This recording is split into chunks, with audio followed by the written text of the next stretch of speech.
بسم اللہ الرحمن الرحیم۔ السلام علیکم ورحمۃ اللہ وبرکاتہ۔ حضور اکرم صلی اللہ علیہ وسلم نے فرمایا، قریب قیامت میں لوگ اپنی بیویوں سے زنا کریں گے، اور آج واقعی میں ایسا ہو رہا ہے، لیکن کیسے؟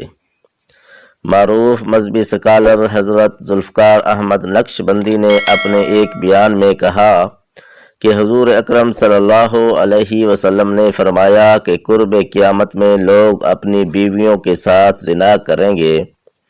ہم نے حدیث پاک پڑھی تو ہمیں سمجھ نہیں آئی۔ ہم نے اپنے استاد سے پوچھا کہ استاد جی، اس کا کیا مطلب ہے کہ لوگ اپنی ہی بیوی سے زنا کریں گے؟ تو انہوں نے فرمایا کہ ہاں، اس کی کئی صورتیں ہیں۔ ایک صورت تو اس کی یہ ہے کہ مرد یا عورت کوئی کفریہ بول دے اور نکاح ٹوٹ جائے، اور ان کو اس کا پتہ ہی نہیں کہ نکاح ٹوٹ گیا ہے یا نہیں۔ اور آج کل تو یہ بات عام ہے، لوگوں کو اس بات کا علم ہی نہیں۔ مولانا فرماتے ہیں کہ فارسی کی فقہی کتاب ہم مفتی صاحب سے پڑھ رہے تھے، تو جب انہوں نے کلمات کفر پڑھائے تو ہماری آنکھیں کھل گئیں۔ اس میں قاری ثناء اللہ پانی پتی رحمۃ اللہ علیہ حضرت نے لکھا ہے کہ اگر دو بندے گفتگو کر رہے تھے، ایک نے کہا کہ یہ تو شریعت کی بات ہے، اور اگلے نے جواب دیا کہ رکھ پڑے شریعت کو، فقط کفر، تو وہ آدمی کافر ہو گیا۔ ہمیں چاہیے کہ ہم علماء سے پوچھیں کہ کلمات کفر کون کون سے ہیں۔ یہ نہ ہو کہ ہم ایسے جملے بولیں اور کفر کا ارتکاب کر رہے ہوں۔ کئی جملے تو بہت عام ہیں، مثلا علماء نے لکھا ہے کہ کسی نے کہا کہ کہاں رہتے ہو، دوسرے نے کہا کہ فلاں جگہ رہتا ہوں، اور خدا دے پچھاڑوے، خدا کے پچھاڑوے یعنی خدا کے پیچھے رہتے ہو، فقط کفر، تو وہ بندہ کافر ہو گیا۔ تو ان کا علم حاصل کرنا ضروری ہے کہ کہیں ہم تو اپنی گفتگو میں کوئی ایسی بات نہیں کہہ جاتے۔ اگر نکاح ٹوٹ گیا ہے تو پھر اپنے زام میں میاں بیوی رہ رہے ہیں اور زنا کا گناہ لکھا جا رہا ہے۔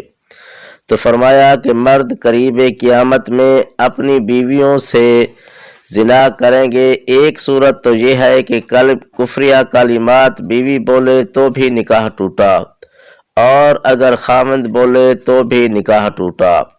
اور دوسری صورت ایک دوسرے کے ساتھ بحث میں، اور یہ تو ہر گھر کی بات نظر آتی ہے، جب شادی ہوئی تو میں بولتا تھا اور بیوی سنتی تھی، اس نے کہا پھر بچے ہو گئے تو بیوی بولتی تھی اور میں سنتا تھا، اس نے کہا پھر ہم دونوں بوڑھے ہو گئے، ہم دونوں بولتے تھے اور محلے والے سنتے تھے۔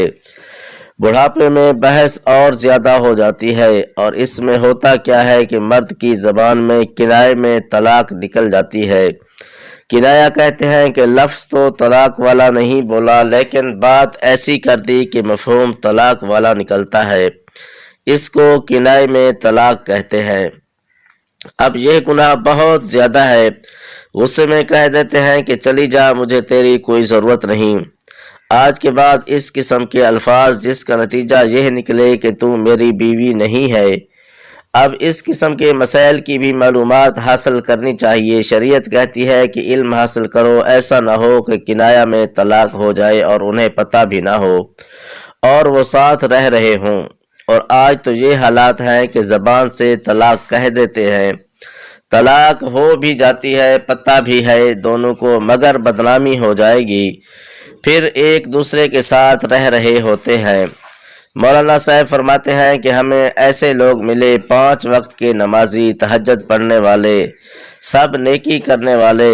خود اس نے مجھے کہا کہ آج سے 8 سال پہلے میں نے اپنی بیوی کو طلاق دے دی، غصے میں آ کر، اور بعد میں ہم نے سوچا کہ وہ بھی نیک ہے اور میں بھی نیک ہوں، بدنامی ہو جائے گی، بچے خراب ہو جائیں گے، تو بس پھر ہم نے دوبارہ اکٹھا رہنا شروع کر دیا۔ نہ رشتہ داروں کو پتہ چلا، نہ علماء سے پوچھا، پھر میاں بیوی اکٹھا رہنے لگ گئے، ایک گھر ایک کمرے میں، تو یہ زنا کر رہے ہیں۔